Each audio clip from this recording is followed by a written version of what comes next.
அதுக்கப்புறம் வந்து lungs related issues கொடுக்குற வாய்ப்பு அதிகமாகவே இருக்குது. எப்படி வேணாலும் மாறலாம். இது நீங்கள் ஜாக்கிரதையாக தான் இருக்கணும்.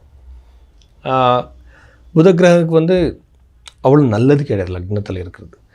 ஆனால் சுபகிரகம் ஆகிருக்கிறதுனால, நவமாதிபதி ஆகிருக்கிறதுனால உங்களுக்கு கல்யாணம் நடக்கலாம், சம்பந்தம் வரலாம், என்கேஜ்மெண்ட் நடக்கலாம். இது மட்டும் நல்லா இருக்குது. ஆனால் அன்னெசரி நீங்கள் ஹாஸ்பிட்டலுக்கு போகிற ஒரு சூழ்நிலையில் நீங்கள் விழுந்துடுவீங்க, சான்சஸ் இருக்குது.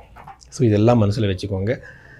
யார் யாருக்கு வீடு வாங்கணும், ப்ராப்பர்ட்டி வாங்கணும் என்ற ஆசை இருக்கோ, இது விட நல்ல டைமும் நேரம் வராது. ஸோ நீங்கள் ட்ரை பண்ணணும். அந்த ஒரு சிச்சுவேஷன் நீங்கள் யூட்டிலைஸ் பண்ணிக்கணும். எப்படின்னா ஒரு ஆப்பர்ச்சுனிட்டி வந்து கதவு தட்டும்போது நீங்கள் சும்மா இருக்கக்கூடாது, கம்ப்ளீட்டாக அதை நீங்கள் யூட்டிலைஸ் பண்ணிக்கணும். ஸோ அப்படி எல்லா விஷயங்களும் இங்கே இருக்குது. இங்கே வீடு கட்டுறதுக்கோ ப்ராப்பர்ட்டி வாங்குறதுக்கோ சரியான டைம் இது. ரியல் எஸ்டேட் பிஸ்னஸ் யாராவது பண்ணிக்கிட்டு இருக்கீங்களோ அவர் எல்லாருக்குமே